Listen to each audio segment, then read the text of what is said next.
Jamaah, oh jamaah, Alhamdulillah. Alhamdulillahirrabbilalamin. Kembali lagi di Islami Tinda, jamaah Islami Tinda yang dirahmati Allah. Ya, hari ini kita masih membahas tentang tema yang luar biasa bagusnya buat kita belajar bersama tentang fikih ya.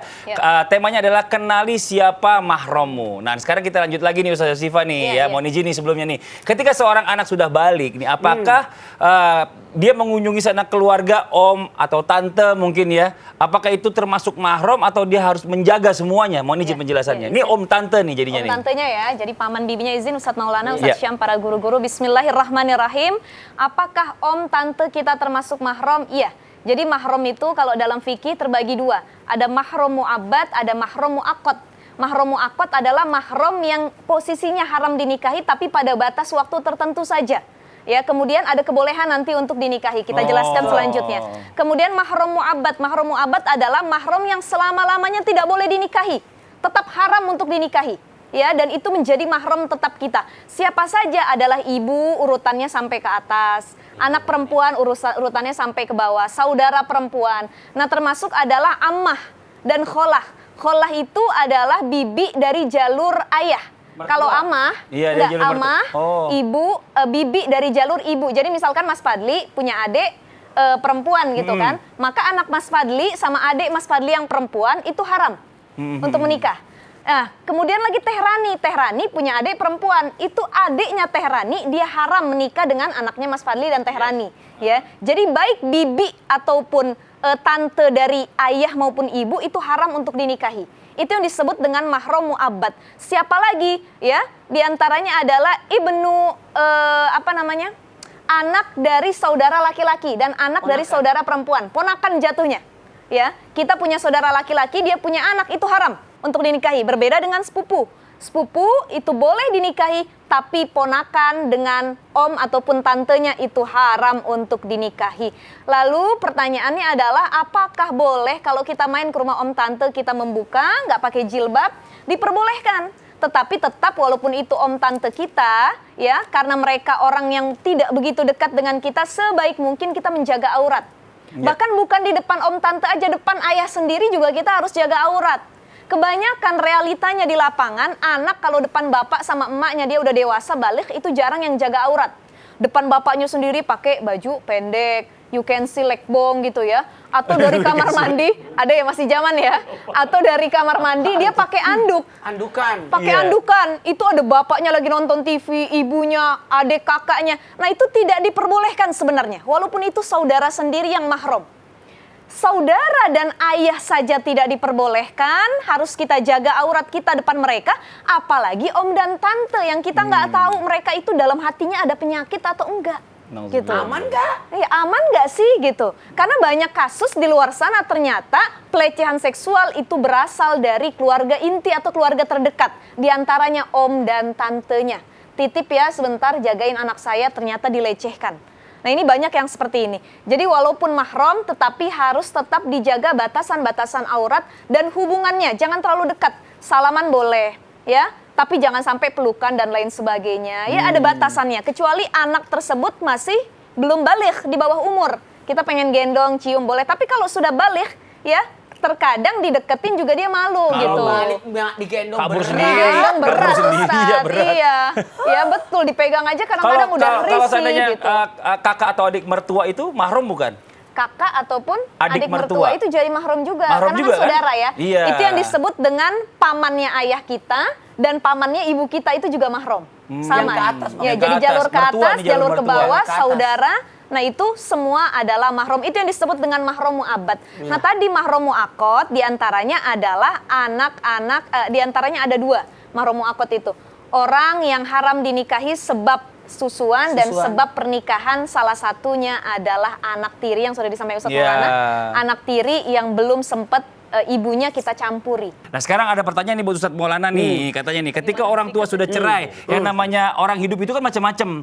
Ada yang satu bapak beda ibu, gitu. Nah, ternyata ini anaknya yang beda ibu ini saling naksir. Beda ibu. Boleh nggak menikah? Satu bapak beda ibu. Mohon izin penjelasannya. Nggak ada orang lain itu. Iya, makanya ini kayaknya emang kita harus jelasin juga ini. Baik. Bismillahirrahmanirrahim. Jamaah yang dimuliakan oleh Allah, terima kasih banyak tim Islam Tinda.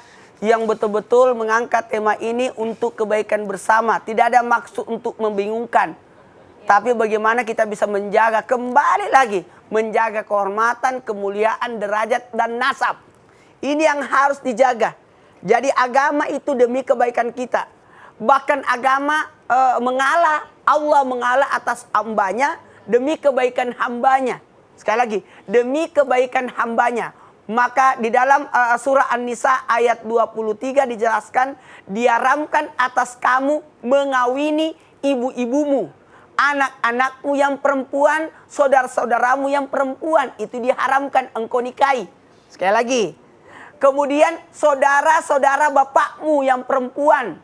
Jadi tantemu, saudara-saudara ibumu yang perempuan, tante dari jalur ibu. Itu semua tidak boleh dinikahi. Bahkan anak-anak perempuan dari saudaramu, ponakan, tidak boleh dinikahi.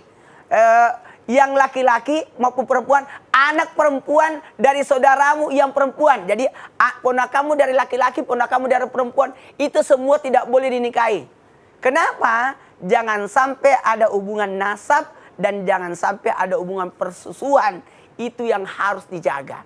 Mohon maaf tanpa menggurui, hanya mengingatkan. Nah, kalau seperti yang ditanyakan Mas Fadli, apa tadi yang ditanyakan? Satu bapak beda ibu menikah. Satu bapak beda Satu nasab ibu. berarti. Satu bapak beda ibu. Iya. Satu bapak beda ibu. Oh, berarti saudara. Saudara, karena nasabnya di bapak kan? Berarti Nasab nggak kan boleh dari nikah. bapak, jadi Iya. saudara. Itu Dari haram ayah. karena satu sumber. Satu sumber. Iya. Jadi itu tidak boleh dinikahi karena bapak berarti satu bapak dia. Iya. Jadi mohon maaf, ini demi kebaikan bersama. Makanya kembali lagi, sekalipun mahram, tapi kalau memang, mohon maaf, tidak bisa menjaga diri, maka tidak boleh bersama dengannya. Kembali lagi, orang yang anaknya saja tidak boleh satu tempat tidur kalau sudah usia 10 tahun. Harus dipisahkan. Bagaimana? Dalam artian yang cuma sekian lah, sepupu lah, apalah, lebih baik jangan. Karena kenapa? Menjaga. Terima kasih banyak anakku Nora. Makasih banyak sayang, Masya Allah, Tabarakallah. Tanpa saya ajari, dia tahu duluan. Dia menjerit itu kalau ada, mohon maaf, yang di rumah saya yang tinggal di rumah, ada orang lain yang tinggal di rumah, yang bukan mahram, dia tahu dia bukan mahramku, Abah. Jangan suruh masuk. Saya ada kegiatan setiap Jumat nyisirin rambut anak saya. Itu kegiatan rutin saya setiap Jumat nyisirin rambut. Anak kalau tidak sempat Jumat karena saya keluar kota, biasanya Kamis. Semalam dia minta jangan dulu nak karena lagi malam hari masih itunya Rabu, aku nggak mau. Jadi nyisiri itu kadang-kala dia menjerit kayak ada apa? Kenapa? Kenapa dia masuk? Ya Allah Tuhan, Masya Allah. Saya itu terharu. Artinya sebelum saya ajarin masalah mahram, dia sudah tahu. Nah, untuk itu sebelum anak balik, ajarin bagaimana dia bisa menjaga. Anak-anak Arab saya lihat rambutnya panjang, dia lari-lari, itu sebelum balik. Sebelum balik. Jadi dalam artian Islam itu memberikan perhatian yang cukup besar. Betul kata Ustaz Sam tadi, yang sejenis aja tidak boleh satu selimut. Kalau saya aman, karena saya tidak suka pakai selimut. Kayak kipas angin. Nggak suka pakai AC juga. Saya selalu matiin Nggak AC. suka pakai AC. Saya selalu pakai kipas angin. Karena saya suka kalau ada keringat keluar bercucuran. Iya. Kebangun catnya. Enak bang. Ada Kebanyakan masalah? masuk angin itu, dikerokin terus. Jadi mohon maaf, ini kalau ada pertanyaan seperti ini, pokoknya mohon maaf, saudara apa dulu dong? Iya. Saudara sepupu boleh, saudara seayah itu tidak boleh. Atau bawaan orang tua itu boleh. Tapi hasil dari orang tua tidak boleh. Iya. Intinya adalah nasab dan persusuan. Nasab ini dari jalur ayah, persusuan dari satu susu sama ibu Ya, gitu ya. Mohon izin, terima kasih banyak Ustadz Maulana atas penjelasannya. Nah sekarang kita lanjut lagi buat jamaah Islami Tunda yang ada di rumah, jamaah. Yeay! Sekarang kalau misalnya perempuan ngumpul, ini mohon maaf ya, kadang-kadang laki-laki ini lebih bisa menjaga diri. Kalau laki-laki itu mandi bareng teman itu jarang. Jarang. Hampir nggak Kecuali pernah. di sungai. Hampir nggak pernah, iya. Iya. Kita jarang lihat ya. Saya tahu. Pesantren? Tapi Jijik lihat. iya, Ji. Kalau perempuan itu banyak banget tiba-tiba ya udah mandinya bareng aja. Apalagi pesantren tuh. Nah, itu gimana sih sebenarnya batasan-batasan perempuan nih. Bicara masalah Sesama tentang perempuan. sesama perempuan aja dulu deh. Mau dijawab menjelaskan. Baik, Bismillahirrahmanirrahim. Tapi Ustaz Syifa, Ustaz Maulana, Mas Fadli serta guru-guru kami yang dimuliakan Allah Subhanahu wa taala. Jangan kan mandi bareng. Perempuan itu jarang banget ada yang mau ke toilet sendirian, pasti diajak temennya. Iya, betul. pasti diajak temennya untuk ke toilet. Maka subhanallah, bagaimana sekarang interaksi? Sekarang kita bukan bicara mahram, tapi kita bicara sesama jenis. Perempuan dengan perempuan, laki-laki dengan laki-laki, tapi berbeda. Laki dengan laki-laki. Masa dia bilang daki-daki? Bah, kotor dong daki-daki. Karena ingat mandi gitu jadi Laki-laki, bukan daki. Iya. Ya, perempuan dengan perempuan, Iya, pria laki-laki. dengan pria. Ya. Ya, Ya, itu. itu lebih tepat. Jangan laki-laki, bahaya. Daki-daki jatuh. Bagaimana hubungan mereka? Jikalau mereka, yakni salah satunya adalah non-muslim. Yang pertama, batasan sesama jenis. Maka ada aurat kecil, ada aurat besar. Meskipun dia adalah sesama jenis, jikalau tidak ada keperluan mendesak, maka auratnya, batasannya adalah antara pusar sampai dengan lututnya. Itu yang dimaksud dengan aurat besar. Kecuali ada keperluan, misalnya dia adalah seorang dokter, atau adalah seorang misalnya mau divisum nih lukanya, terjadi misalnya ada perkelahian, mau dikasih lihat karena harus ada pemeriksaan di sana. Ini beda lagi ceritanya. Nah, kemudian itu yang pertama. Yang kedua, satu selimut pun tidak boleh ternyata. Satu selimut dalam hal tidur sesama laki-laki, dilarang untuk satu selimut jikalau tidak ada keadaan yang darurat yang mengharuskan. Kecuali mungkin ada yang sedang berkemah, ada yang berkemah ke atas gunung, lagi hiking misalnya. Memang sudah tidak ada lagi yang lain, ini kan udah keadaan darurat. Yang ketiga, kalau dia adalah non-muslim, apakah auratnya tetap sama terhadap sesama muslim atau berbeda? Maka di sini timbullah perbedaan pendapat ulama. Menurut pendapat daripada kalangan Hambali, wabil khusus Imam Hambali mengatakan sama auratnya ketika dia dilihat oleh laki-laki yang mahramnya. Misal seorang wanita dengan wanita, satunya non-muslim, maka auratnya adalah sama ketika dia dilihat oleh laki-laki yang menjadi mahramnya. Nah, kalau mayoritas ulama berpendapat bahwasanya auratnya adalah seluruh tubuhnya kecuali yang biasa terlihat ketika dia berkegiatan. Nah, ini beda-beda lagi berkegiatan di mana. Satu daerah beda-beda. Ada mungkin daerah yang sudah biasa memakai lengan sampai sini bajunya. Maka itu tidak mengapa ketika dilihat oleh wanita non-muslim menurut mayoritas ulama. Ada mungkin daerah yang kalau bekerja sehari-hari memang pakai lengan panjang. Maka itu tidak mengapa. Ada daerah mungkin yang biasanya di bawah lutut, ya. Tapi yang paling dijaga adalah, yang paling berhati-hati pendapatnya adalah kalau kepada wanita non-muslim, seorang wanita muslimah kepada wanita non-muslimah, maka auratnya sama ketika dia keluar rumah, yakni seluruh tubuhnya kecuali wajah dan telapak tangannya. Nah, ini lebih ketat lagi pendapatnya. Kenapa? Karena ternyata di dalam ayat tadi, aunisaihinna, wanita-wanita yang disebut di sini hanyalah wanita-wanita yang beriman. Wanita-wanita yang beriman. Jadi kalau wanita tidak beriman atau di luar daripada muslimah, maka mereka termasuk dalam ayat ini tidak dikategorikan seorang wanita yang boleh melihat aurat wanita muslimah. Maka dianggap seperti laki-laki asing. Wallahu ta'ala a'lam. Terima kasih banyak Ustadz Syam. Ya, memang agak sedikit ribet ya. Betul, Tapi yang ya, jelas menjaga aurat. Betul. Terima kasih. Sekarang kita lanjut lagi. Kita akan menjawab pertanyaan masuk nih dari jamaah Islami Tunda yang ada di rumah. Kalau gitu langsung aja kita kembali ke segmen Tanya Dong Ustadz. Kami semua tanya dong Ustaz. Saya minta izin sebentar, saya mau ngambil pertanyaannya dulu di kotak surat ya. Boleh. Sebentar, Masya Allah. Di sini aja kayaknya bisa nih ngambil ini. Banyak. Banyak, tapi pilih satu aja yang tidak ada durasi. Oh iya benar, yang paling atas aja deh. Nah, Islam itu indah. Sebentar, ini dia dari, langsung aja saya buka ya. Dari Cimahi, 14 Agustus 2022. Pertanyaannya nggak terlalu panjang nih. Assalamualaikum warahmatullahi wabarakatuh, Ustadz. Waalaikumsalam warahmatullahi wabarakatuh. Mau nanya, orang tua saya sudah cerai dan ibu saya kembali kepada agamanya yang non-muslim. Apakah saya sebagai anak laki-laki tidak mahram lagi dengan ibu saya karena sudah pindah agama, Ustadz? Nah, ini bagaimana Ustazah Syifa dijawab nih? Iya. Ya, Siap, izin silakan. ya Ustadz Maulana, Ustadz Syam, para guru-guru yang di rumah. Bismillahirrahmanirrahim. Pertanyaannya adalah ketika kita punya orang tua bercerai kemudian ibunya kembali ke agamanya lagi ya, atau non-muslim jadi non-muslim. Apakah dia tetap menjadi mahram buat kita atau tidak? Jawabannya ini ada dua pendapat. Ya, ulama berbeda pendapat. Pendapat yang pertama itu adalah Imam Ahmad bin Hambal dan beberapa ulama dari mazhab Hambali mengatakan bahwa statusnya sudah tidak menjadi mahram lagi.